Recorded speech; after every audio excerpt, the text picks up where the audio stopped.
Bienvenidos una vez más a Basket 365. Soy Denis y en el vídeo de hoy lo cierto es que tenía pensado subir mis planes para la agencia libre de los Rockets, pero no me dio tiempo a acabar, supongo que ese vídeo saldrá mañana. Pero es cierto que no he visto el partido, me acabo de despertar hace un rato, pero quiero hablar de los Minnesota Timberwolves porque acaban de caer eliminados en 5 partidos, en finales de conferencia, y probablemente la visión ahora sea un poco pesimista, y me parece que está bien dedicarle un vídeo a hablar de cómo este equipo ha llegado 2 veces consecutivas a finales de conferencia, aun si en ambos casos luego cayó con facilidad, ¿no?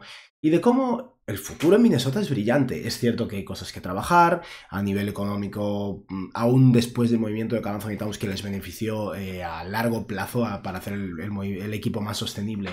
El equipo va a seguir siendo caro y no todo es maravilloso, pero el año que viene Anthony Edwards va a mejorar. Probablemente jugadores como Rob Dillingham o Terrence Shannon Jr., que ya empezó a ver el campo en estos últimos partidos de playoffs, también estarán aportando más.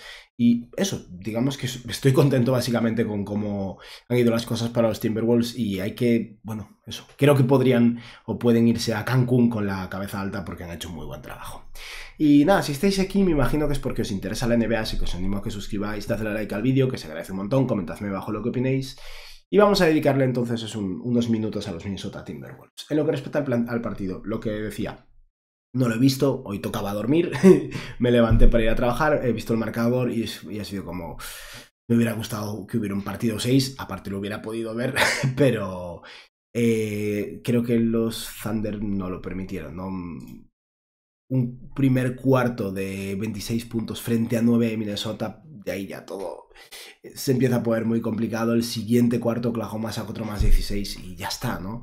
Y por eso tenemos un partido en el que Anthony Edwards tiró solo 7 veces, por cierto, no de 7, perdón, 7 triples, 18 veces en total, eso es verdad, pero un partido muy poco acertado a nivel de triple para Anthony Edwards. McDaniels un 2 de 13, Gobert solo un tiro a canasta, Mike Conley 3. Creo que hubo como pasividad por parte de la segunda unidad de los jugadores secundarios, pero da igual, o sea, si el partido se te escapa al principio, se te escapa y ya está, ¿no? Y vamos a darle un poco el respeto que se merece también a los Thunder, ¿no? Oklahoma era un poco el favorito desde el día 1, ¿no? Esta temporada, tal y como habían conformado el equipo y en cuanto arrancó la temporada se veía bastante claro, pero luego estos equipos más jóvenes suelen fallar o suelen ser más vulnerables y de hecho Denver los puso en aprietos, ¿no? En esa segunda ronda de playoffs, pero ahí están, esperando en finales de conferencia el ganador del Knicks Pacers y yo... Para empezar, no entiendo un poco por qué ya empieza a haber ese odio, ese rencor hacia los Thunder. Aún no han ganado nada, vamos a esperar un poco. Luego, si pasa lo que pasó en su momento en la época de Golden State y Cleveland, aunque no hay un Cleveland ahora mismo en el este así, y durante 4 años seguidos tenemos las mismas finales, pues a lo mejor sí que pierde un poco de gracia, pero no han ni empezado esto, ¿no? A ver qué pasa en las finales de la NBA también, pero eso. Los Thunder llegan a un nivel altísimo y los Timberwolves creo que se pueden ir con la cabeza alta, ¿no? Estamos hablando de un equipo que ha cambiado a su segundo mejor jugador, le dio con respecto al año pasado, le dio una vuelta a la situación, intentó ganar un poco de profundidad con esos picks de Terrence Shannon Jr. y de Rob Dillingham. Este año tienen otro pick del medio de la tabla con esa elección 17 que consiguieron por parte de los Knicks, es el pick de los Detroit Pistons que tenía New York, que al final forma parte del pack del intercambio de Karl Anthony Towns y ha salido muy bien porque ese pick, si Detroit hubiera entrado o si Detroit se hubiera quedado fuera de los playoffs tampoco lo hubieran conseguido. Pero eso, en general, creo que los Timberwolves tienen un proyecto bastante interesante aquí y está bien respetarlo un poco, ¿no? Vamos a rápidamente ver la situación salarial del equipo, simplemente de cara a mis planes. Como sabéis, preparo un Excel con bueno, a grandes rasgos la situación y para que veáis un poco cómo están. No todo es maravilloso tampoco, pero voy a hacer aquí un poco de zoom, voy a poner aquí mi cabeza. No todo es maravilloso, es cierto que el equipo va a ser caro en breves, de hecho ya es caro, ¿no? Pero una cosa que juega a favor de los Timberwolves es el hecho de que no son un equipo que esté en el repeater tax todavía. Este año han pagado el impuesto de lujo, pero no lo pagaron el año anterior, con lo que aún les queda un par de años de margen o un año de margen antes de que el impuesto de lujo se vuelva potente. Es cierto que este año el equipo va a ser un equipo de impuesto de lujo. Esto es la situación salarial ahora mismo. Tienen 196,5 millones de dólares en salario comprometido entre sus jugadores y el pick 17 del draft. Nicky Alexander Walker es agente libre, o sea que aquí no cuesta. Y luego hay 2 agentes libres más que no estamos teniendo en cuenta. Uno es Julius Randle, que tiene una opción de 31 millones que rechazará, y otro es Nash Reed, que tiene una opción de 15 millones que rechazará para ganar más dinero. Con Randle juego un poco en casa, porque los Nets no van a ir a por Julius Randle, y en ese caso es muy probable que los Timberwolves tengan bastante poder a la hora de negociar y no pagarle muchísimo más. Pero Randle ha sido muy bueno en Minnesota desde marzo, básicamente, y eso también da esperanzas de que el año que viene, desde el día 1, las cosas vayan bien. También es cierto que Randle a lo mejor estaba apretando porque es un año de contrato, que lo hemos visto en alguna otra ocasión tal vez, pero bueno, sea como sea, espero de Randle una subida salarial, pero a lo mejor consiguen que no sea tan elevada, tal vez de un 31 millones suba a 35, y de esta forma, lo veis aquí a la derecha, pero de esta forma los Timberwolves ya estarían más de 12 millones de dólares por encima del impuesto de lujo, incluso por encima del primer tax apron. Pero aún tendrían un poco de margen hasta el segundo tax apron, y creo que eso va a ser el límite salarial de este equipo este año.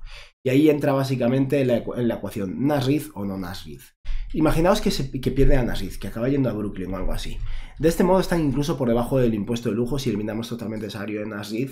Y de hecho aquí hay 15 jugadores en plantilla, porque entre el pick 17, todos los jugadores que vemos aquí, y Nickeil Alexander-Walker, serían 16 incluso. Pero eso, está Nickeil Alexander-Walker, que es un salario que no cuenta, lo cual quiere decir que también es un salario que no es una opción del jugador que rechace y solo tengas que subir un poco tus cálculos, ¿no? Entonces, incluso si Nash Reed se sale, imaginaos que Nickeil Alexander-Walker renueva por 14 millones, sigue siendo un equipo por encima del primer tax apron, pero por poco. Y ahí es un poco el tema de estarán dispuestos a utilizar su mid-level de equipos de impuesto de lujo y subir 5 millones más su salario, intentarán descargar algún salario. Es un poco el dilema, ¿no? De Nash Reed, Gobert, Nickeil Alexander-Walker, ver a quién se queda aquí y quién no. Yo entiendo que se quedarán a 2 de 3. Estoy seguro que no se van a quedar a los 3, a menos que el mercado de Reed y Nickeil Alexander-Walker sea muy inferior a lo esperado. Y luego, eso, el año que viene, Conley probablemente siga decayendo y es un jugador al que de verdad han necesitado Necesita a alguien adulto que lleve la batuta, básicamente, en un equipo con bastantes jugadores con poca cabeza, pero a lo mejor hasta le viene bien fuera del campo a alguna persona. Pero Rob Dillingham y Terrence Shannon seguramente aporten más el año que viene. Habrá que ver qué hacen con ese pick 17. A lo mejor simplemente lo utilizan para darle una vuelta a la situación, mover algo, tal vez emparejarlo con Conley, intentar conseguir otra cosa, quién sabe, ¿no? Mike Conley por Lonzo Ball puede ser algo que puedan intentar. Además tiene el pick 31, por cierto, la mejor elección de segunda ronda, y ahora que el draft está dividido en 2 días, ese pick es realmente valioso, ¿no? Porque acaba la primera noche de draft y si hay algún jugador muy interesante para algún equipo que ha quedado disponible, ese pick 31 al final tiene un valor superior al que podría tener hace un par de años, porque hay un día completo de negociaciones en torno a ese pick, ¿no? Esos primeros picks. Eso, creo que Minnesota puede llegar reforzado, va a tener una pérdida. Randle Reed o Nickeil Alexander-Walker, vamos a dar por sentado que Randle no es. Y eso, perder tanto a Nash Reed como a Nickeil Alexander-Walker duele, pero aún así este equipo el año que viene va a tener mejor orgánica, va a ser un equipo fuerte, va a ser un equipo que eso lleva 2 años de experiencia, superando 2 rondas de playoffs y llegando a finales de conferencia. Y quién sabe, tal vez el año que viene sea su año y la cosa cambie, tal vez sea el año que Anthony Edwards el salto absoluto ya, ¿no? Y pase de ese segundo equipo al NBA y a un claro primer equipo al NBA. Además con Tatum fuera de la ecuación hay más espacio ahí disponible, ¿no? Pero bueno, eso, para los fans de los Timberwolves o para aquellos que se vayan con una visión pesimista porque perdieron en una paliza en el 5.º partido, Minnesota peleó otros partidos, es cierto que perdieron pues 4 de 5 partidos, pero han peleado en otros partidos y en este partido final pues fueron inferiores a un equipo que es claramente superior, pero antes de eso superaron 2 rondas y no sé, los veo bien, básicamente. Y nada, ya está. Por acabar, simplemente quería hacer una mención a todos esos miembros del canal. También muchas gracias a todos por vuestro apoyo, se agradece un montón. Y por otra parte, vamos a responder una preguntita y acabamos. Y la pregunta que quiero responder hoy está, bueno, más que una pregunta, es un poco una afirmación, ¿no? Pero me parece interesante y está vinculada a mi vídeo de los Pacers de ayer. Y es una pregunta de Javier Martín Hernando, que es un miembro del canal, por cierto. Muchas gracias, Javier. Que lo que dice es: buenas, Denis, al hilo de los Pacers yo tengo la percepción de que Siakam es probablemente el jugador más infravalorado de la última década, jugador top en los 2 lados, polivalente, da la cara en los momentos de verdad. ¿Cuál sería tu lista de tops infravalorados en la última década? No voy a hacer ahora una lista de infravalorados porque no tendría que pensar en ello y es algo para hacer un vídeo, ¿no? Que ahora mismo entre playoffs y agencia libre y draft y todo no me da la olla. Pero Simplemente quería hacer un comentario sobre el tema de Siakam y esa percepción de infravalorado, porque estoy bastante de acuerdo. De hecho, el mercado de Siakam, el valor de intercambio de Siakam, esa transacción entre Pacers y Rockets, perdón, Pacers y Raptors fue bajo.